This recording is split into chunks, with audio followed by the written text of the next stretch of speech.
Hello guys, आज हम active passive का फ्लो चार्ट के रिगार्डिंग आप बहुत सारी चीजों को सीखेंगे। यानी जितने सेंटेंस आप एक्टिव पैसिव के सीख चुके हैं वो इस फ्लो चार्ट के अकॉर्डिंग आप बना सकते हैं और बहुत ही इजी वे है। जैसे आप प्रेजेंट इंडेफिनिट है, इसका इसमें वर्ब की फर्स्ट फॉर्म में ऐसे ही एस या वर्ब की फर्स्ट फॉर्म या डूडल्स लिखा हो तो आप पैसिव बनाएंगे तो आप इज एम आर और वर्ब की थर्ड फॉर्म का प्रयोग करते हैं। जैसे आप एग्जांपल देख लीजिए, जैसे ही राइट्स ये लेटर, ये लिखा हुआ है। अब देखिए यहाँ पर वर्ब लिखी हुई है और वर्ब में क्या है, एस या एस लगा हुआ है। ही राइट्स वो लिखता है एक पर। आप समझ जाइए कि प्रेजेंट इंडेफिनिट टेंस है, ठीक है। और आप जब पैसिव बनाएंगे तो ए लेटर। अब हमें क्या करना है, इज एम इसमें से एक का यूज करना है आपका। इज हमारी हेल्पिंग वर्ब हो गई। वर्ब की थर्ड फॉर्म क्या होती है, रिटेन बाय हिम, इसके द्वारा, हिम के द्वारा।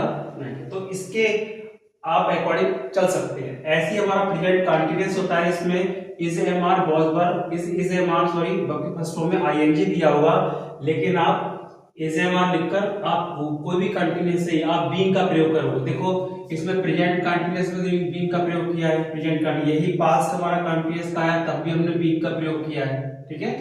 तो फ्यूचर का होता नहीं है ये, और प्रेजेंट और पास्ट में दोनों में हमने किसका यूज किया है, बीइंग का यूज किया है।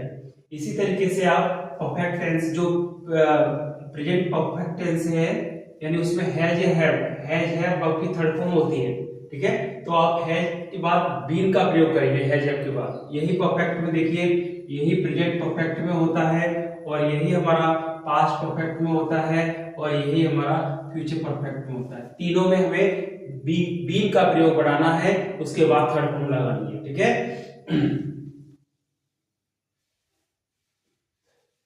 और फ्यूचर इंडेफिनिट मैंने पढ़ाया आपके लिए। फ्यूचर पास्ट कंटीन्यूअस देख लीजिए, वॉज वर्ब, इसमें भी आईएनजी लगना बता दिया मैंने आपके लिए। और फ्यूचर इंडेफिनिट में विल या शैल प्लस वर्ब की फर्स्ट फॉर्म दी होगी, उसमें विल या शैल के बाद आप बी का प्रयोग करेंगे, ठीक है, तब थर्ड फॉर्म लगाएंगे।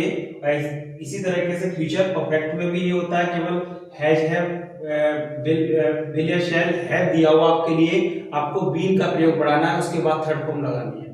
ये कुछ मॉडल वर्ब हैं, जैसे can, could, will, would, shall, should, may, might. ये हमारी मॉडल वर्ब, मॉडल ऑक्सिलरी हैं, मॉडल वर्ब हैं। तो आप जैसे टेंस दिया होगा, आई या ही कैन डू इट, ठीक है।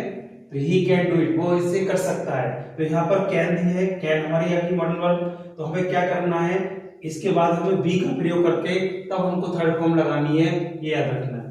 जैसे ही कैन डू इट, वो कर सकता है, क्या कर सकता है, इस काम को कर सकता है। तो इट है, इट हमारा इधर आ जाएगा, इट, और कैन हमारी यही रहेगी, कैन, और कैन के बाद आप बी लगा देंगे, बी के बाद आपकी थर्ड फॉर्म डन, ठीक है। बाई, किसके द्वारा डन किया गया, बाई हिम, ही का ऑब्जेक्ट हिम होता है, ही का ऑब्जेक्ट हिम होगा। तो इस तरीके से हम इसको बनाएंगे।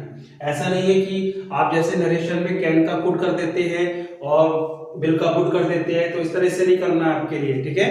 आपका अगर वुड दिया हो या कुड दिया हो तो कुड बी हो जाएगा, फिर थर्ड फॉर्म लगेगी। इस तरीके से आप मे है तो मे का मे बी लगेगी, तब थर्ड फॉर्म लगनी है, ठीक है। और ऐसी वुड और माइट, ठीक है, ये भी हमारे इसके बाद बी लगनी है, तब थर्ड फॉर्म आती है। इस तरीके से हम पूरे फ्लो चार्ट के जरिए अच्छी तरह से हम बनाना सीख जाते हैं। Thank you very much.